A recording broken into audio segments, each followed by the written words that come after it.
Bharatiya Janata party सन 2014 से पूरा fact कर रही है कि ये क्रिमिनल ही पार्टी है। और मैं जहाँ तक कहती हूँ कि मैंने आज तक किसी पुलिस वाले को भारत में जब से मैंने होश संभाला है इतना अच्छा नहीं देखा। ये तो गुंडे लगते हैं मुझे, वर्दी वाले गुंडे हैं, वालों को भी मार लेकिन पहले मतलब ये उन पुलिस वालों को सपोर्ट करते हैं जो सपोले इनकी गुलामी करें, इनकी चाटुकारिता करें।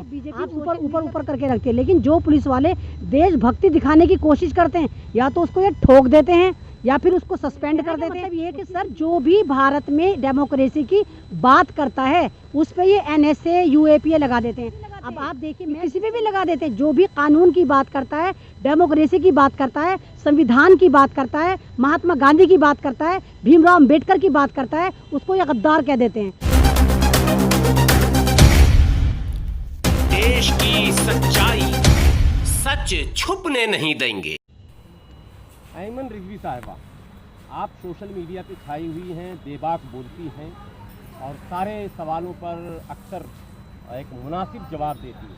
अभी जो उत्तर प्रदेश के बुलंदशहर में इंस्पेक्टर सुबोध के कातिल को, जो एक मुलजिम है और अगर कह लें मुजरिम है तो ये भी मुनासिब लफ्ज़ है, उसको भारतीय जनता पार्टी ने अपने ज़िला का महासचिव बनाया है। क्या पैगाम इससे जाएगा, मुल्क के लोगों में क्या मैसेज जाएगा, क्या आप कहना चाहेंगे?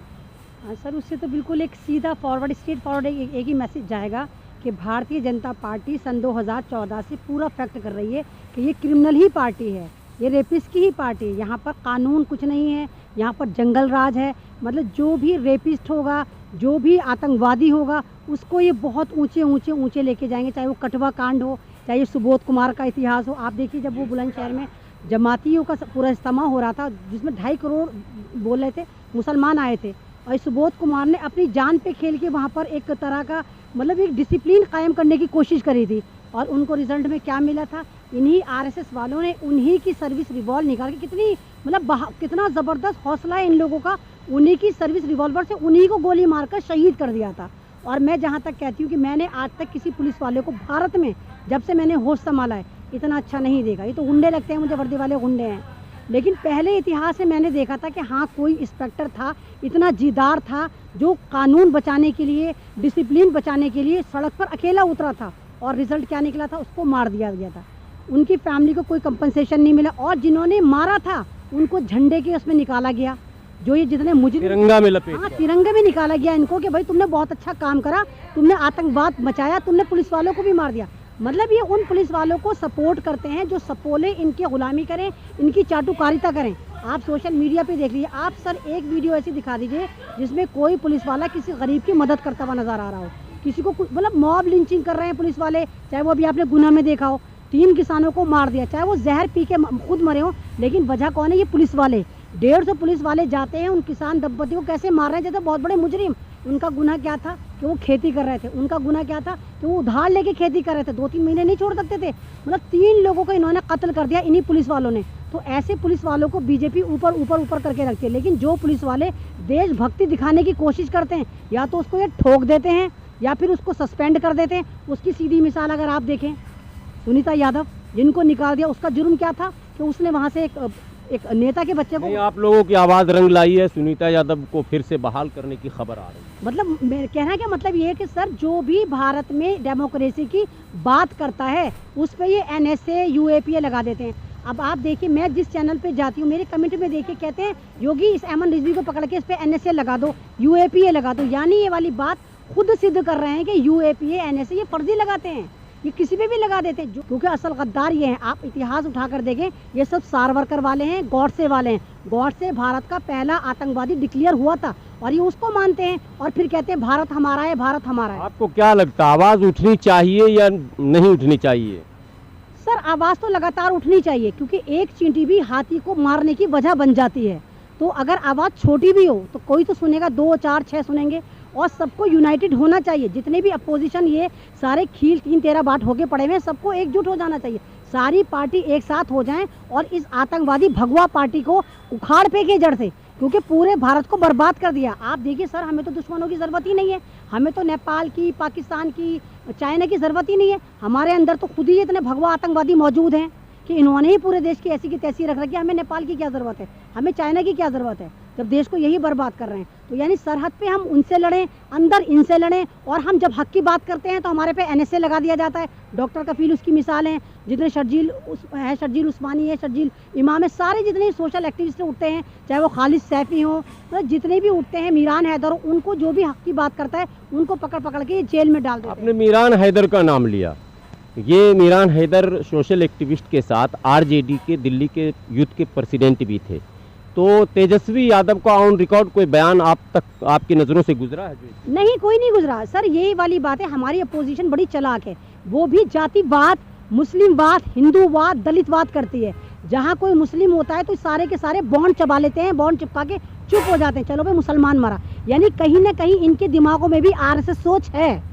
लेकिन कहीं अगर यादव होता है, ठाकुर होता है, तो ये चिल्लम चिल्ली मचाना शुरू कर देते हैं। सेकुलरिज्म को ढकोसला कहा जा सकता है क्या ऐसे माहौल? बदनाम धज्जियां उड़ा रखी है इन्होंने, जब तो हम बर्बाद हैं। अगर हमारे किसी देश का अगर अपोजिशन कमजोर होता है तो उस देश में हुकूमत जो है वो हिटलर बन जाती है। तो भारत की खुली मिसाल है, यहाँ पर अपोजिशन कमजोर हो गया। अब आप कांग्रेस को देखिए, कांग्रेस में सिर्फ गांधी परिवार अच्छा है, अदरवाइज ज्यादातर 90% कांग्रेसी जो हैं वो करप्ट हैं, सारे के सारे RSS वाले हैं। और ये जितने भी लोग हैं RSS वाले, इनको टारगेट करना हो, सोनिया गांधी ने ये करा, राहुल ने ये करा, मेनका ने ये करा, प्रियंका ने ये करा। अबे तुम पूरी पार्टी को क्यों नहीं कहते, सिर्फ गांधी परिवार पे क्यों ठीकरा फोड़ते हो, उनसे क्यों नहीं जवाब लेते? तो ये जब तक कांग्रेस की भी कमी रहेगी, जब कांग्रेस भी ये करती है, कांग्रेस के साथ ये ट्रेजेडी रही है, कांग्रेस अपने अंदर उन नेताओं को एंट्री करवाती है जिनकी फैन फॉलोइंग ज़्यादा होती है। वो ये नहीं देखती ये काबिल है, ये कुछ अच्छा है, तो ना लॉयल्टी देखती है ना काबिलियत देखती है। उसका उदाहरण, सबसे ज़्यादा उदाहरण अगर आप देखें, इमरान प्रतापगढ़ी नाम का एक आदमी है जो 101% RSS का है, और उसने पूरे यूट्यूबर की ज़िंदगी हराम कर रखी है। इस वक्त मुझे मारने की धमकियां देता है, मुझे ऑन द स्पॉट जलील करता है, मुझे गालियां दिलवाता है, फेसबुक पे मुझे कहता है तुझे रेप करवा दूंगा। वजह क्या? क्योंकि मैं दलित समाज के साथ खड़ी हूँ। कहता है कि लोकतंत्र टीवी से आना बंद कर दे, क्योंकि हम लोकतंत्र टीवी को बंद कर देंगे। ये RSS के खिलाफ दिखाता है। और पार्टी का नाम किसका बदनाम हो रहा है? कांग्रेस का। तो कांग्रेस को इन पे होमवर्क करना चाहिए। अब आप कांग्रेस का देखिए, सचिन पायलट कांग्रेस का था, क्या करा? प्याज काट दी। ज्योतिराव सिंधिया क्या करा? प्याज काट दी, बर्बाद कर दिया। तो कांग्रेस को भी होमवर्क करना चाहिए कि आप देखें फैन फॉलोइंग वालों। मुसलमान को क्या करना चाहिए? अब देखिए अमेठी में भी जो घटना घटी है, अमेठी की माँ और बेटी ने जो आत्महत्या का प्रयास किया, उस पर भी कोई आवाज़ नहीं उठा रहा। तो मुस्लिम लीडरशिप को क्या करना चाहिए इस बार? सर, मुस्लिम लीडरशिप के बारे में भी ये है, जैसे मैं ऐमन रिजवी हूँ, तो बहुत से लोगों को ये गलत फहमी रहती है कि ऐमन जो है शिया है। मैं शिया नहीं हूँ, अल्हम्दुलिल्लाह मैं प्योर सुन्नी हूँ, लेकिन मैं शियाओं की मुखालिफ नहीं हूँ। क्यों मुखालफत क्यों करेंगे? मसलक की तो बात ही नहीं, लीडरशिप को क्या करना? मसलक पे चल रहे हैं मुसलमान, अभी तक मसलक में उलझा हुआ है। तू देवबंदी, तू बरेलवी, तू यहूदी, तू ये। तो जब तक हम मसलक में उलझे रहेंगे और यूनाइटेड नहीं होंगे, हम इसी तरह काटे जाते रहेंगे और काटे जा रहे हैं। हमें यूनाइटेड होना पड़ेगा, एक मंच पे आना पड़ेगा, सारे मुसलमानों को एक होना पड़ेगा। चाहे किसी भी पार्टी में किसी भी मुसलमान पे जुल्म होता है, हमें सबको निकलना पड़ेगा और आवाज़ उठानी पड़ेगी। और मुसलमान को ये नहीं हम 2-4 हैं, अरे 22 करोड़ पे पाकिस्तान बना हुआ है, हम तो 37 करोड़ हैं भारत में, कोई इतने छोटे थोड़े ही हैं। अगर हम एक हो जाएंगे, आप यकीन करिए कि हम यहाँ पर इतिहास बदल देंगे। और हमने पहले भी इतिहास बदला है। आज़ादी में सबसे ज़्यादा फ्रीडम फाइटर मुसलमान थे। मेरे दादा परदादा भी फांसी पे लटके थे। इंडिया गेट का इतिहास देखिए, 75% मुस्लिम के नेम है। तो हम इतिहास चेंज कर सकते हैं, हम गेम चेंजर हैं। ये बात हमें समझनी पड़ेगी कि मुसलमान गेम चेंजर हैं। अगर हम यूनाइटेड हो सकते हैं तो हम भारत का इतिहास बदल सकते हैं। एक अनोखा सवाल कर रहा हूँ, क्या मुसलमानों को अपनी पार्टी बनाकर, अपना झंडा, अपना बैनर अलग कर अपने वोट की ताकत दिखानी चाहिए क्या? सर, बनानी तो चाहिए। मुसलमानों को एक पार्टी भी बनानी चाहिए थी, मुसलमानों को एक स्ट्रीम चैनल भी बनाना चाहिए था, मुसलमानों को अपना टोटल का टोटल हॉस्पिटल वगैरह। अब मुसलमानों को देखिए, हमें स्ट्रीम मीडिया नहीं दिखा रहा, हमें ये नहीं दिखा रहा। अभी तुम्हें बिरयानी नारी तारी से फुर्सत मिले तो तुम्हें कोई दिखाए? कौन सा चैनल है स्ट्रीम मीडिया मुसलमानों का? यूट्यूबरों को देखिए, 95% चैनल दलितों के पास हैं। तो ये तो इतने हमसे पिछड़े हुए होते, ये चैनल लेके खड़े हुए। तो तुमने क्यों नहीं अपना एक चैनल बनाया? तुमने क्यों नहीं अपनी एक पार्टी बनाई? तुमने क्यों नहीं अपना एक पेपर निकाला? तुम क्यों फिरकों में बटे रहे, फिर बिरयानी तहारी करते रहे? और हमारे जितने भी मजहब के ठेकेदार हैं, जो रेंटल मुल्ला हैं, जाके स्टूडियो में जलील होते हैं 10,000 5,000 लेकर। और कोई देवबंदी, आप मदनी साहब को देखिए, मदनी साहब खुद RSS की गोदे बैठे हुए हैं, RSS वाले। नहीं, वो तो डर और खौफ का माहौल है। जो लोग डरते नहीं हैं, सरेंडर नहीं होते हैं, उनको परेशान किया जाता है। तो बड़ी तंजीमें तो कहीं ना कहीं सरेंडर हो रही हैं।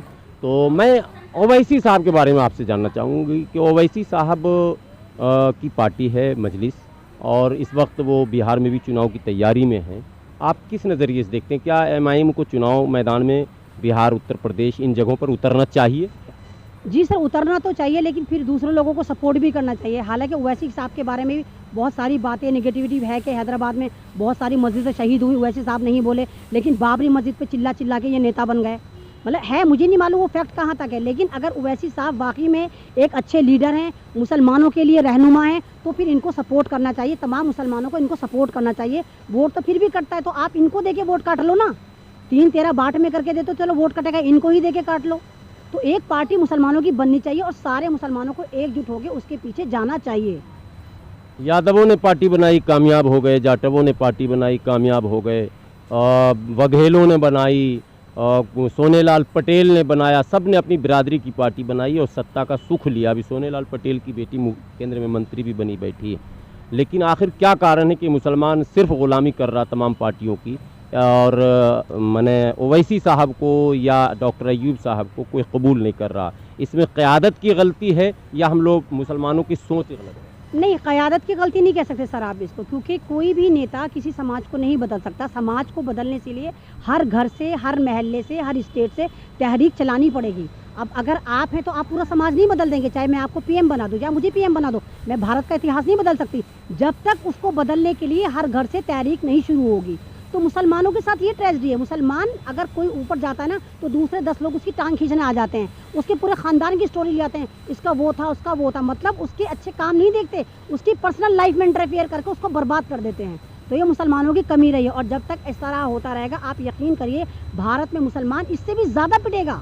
अभी कम पिटा, इससे भी ज़्यादा पिटेगा, क्योंकि आरएसएस वालों के हाथ में हमारी नब्ज़ आ गई। उन्हें पता है कि हमारे में यूनाइटेड, हम है ही नहीं यूनाइटेड। उन्हें पता है कि मुसलमानों को बहुत आराम से तोड़ा जा सकता है, मज़हब के आधार पर, फ़िरक़ों के आधार पर, शिया सुन्नी के आधार पर, जमातों के आधार पर, तो ये आराम से बढ़ जाते हैं। तो मैं मुसलमानों से आप ही के चैनल से कहना चाहूँगी कि अभी भी वक्त है, अभी भी जाग जाइए, क्योंकि उसके बाद ना आप सुने जाएंगे, ना आप देखे जाएंगे, ना आप लिखे जाएंगे।